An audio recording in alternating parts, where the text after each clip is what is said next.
Hello guys! Magandang araw po sa inyong lahat! Andito na naman ako sa harap ninyo para magbigay na naman ng isang impormasyon na baka hindi nyo pa nalalaman. Pero bago ko simulan, humihiling lang po ako ng kaunting pabor na i-subscribe ang maliit na channel ni Ate Stella ninyo. Guys, wag na tayong paligoy-ligoy pa. Simulan na natin ang ating topic. So ang topic natin ngayon ay nanggaling sa ating isang subscriber. Ate Stella, itanong ko lang kung bakit kusang lumiliit ang sukat ng aking piston. Sana masagot niyo po ang aking katanungan. Maraming salamat.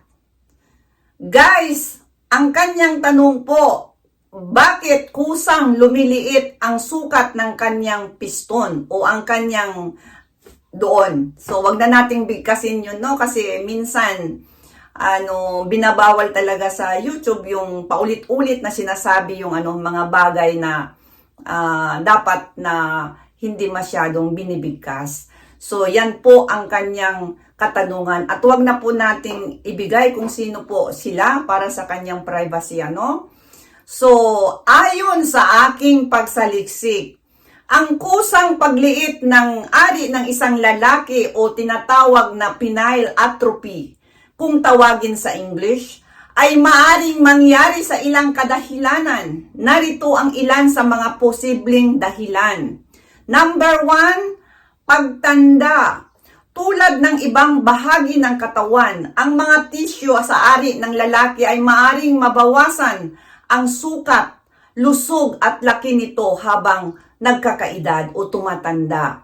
So, yan po yung number 1 na isang kadahilanan, no? So, yung pangalawa naman, yung tinatawag na hormonal imbalance. Ang mga hormonal na pagbabago sa katawan, tulad ng pagbaba ng antas ng testosterone, ay maaring magdulot ng pagliit ni Manoy. So, yan po ang isang dahilan na ayon sa pag-aaral na aking nasaliksik, no? At ang number 3 naman, pagtaba, no?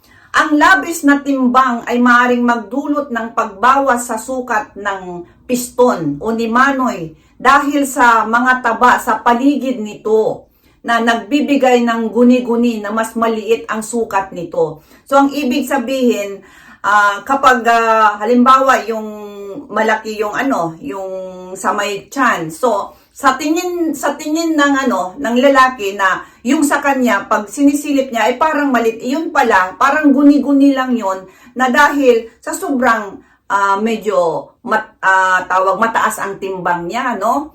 So yan po ang pangatlo, ang pagbigat ng timbang. At ang number 4 naman, kakulangan sa paggamit ng piston. Kakulangan sa paggamit ng ni Manoy.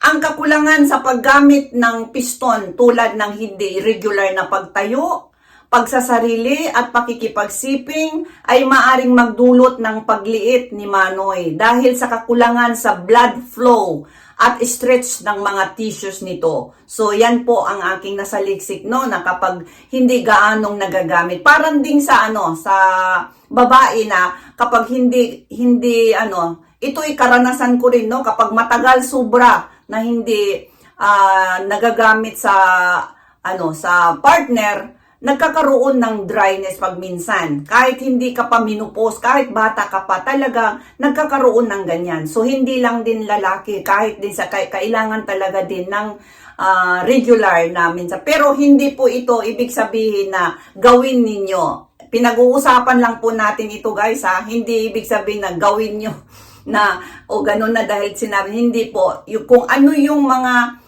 sinasabi ko dito ay yung tanong lang po ng ating subscriber. Sinasagot ko lang po sa pamaraan ng aking pagsaliksik dahil hindi po ako isang doktor. Meron lang po akong mga libro, mga medical encyclopedia dito sa Japan na aking binabasihan. Hindi po gawa-gawa ko po ito. So, kahit po magsaliksik kayo sa internet, kahit saan, chat lalabas po yan. Kasi, ang sinasabi ko po ay pangkalahatan po ito. Kumbaga, tinatawag na merong katotohanan minsan ang mga talagang pag-aaral na talagang dumaan talaga sa yung pag-aaral, no? So, ayan po. So, yan lang po ang aking sinasabi. Pero hindi ko po sinasabing dahil sinabi dito na may regular na, no, gawin nyo na. Eh, hindi naman. Hindi ko po sinasabi yun, no. So, balik na tayo. So, yan, kakulangan sa paggamit ng piston. At ang number 5 naman, na dahilan kung bakit lumiliit si Manoy, yung tinatawag na erectile dysfunction. Ang ED ay isang kondisyon kung saan nahihirapan ng isang lalaki na magkaroon o mapanatili ang pagtayo ni Manoy para sa sapat na oras upang magawa ang pakikipagsiping.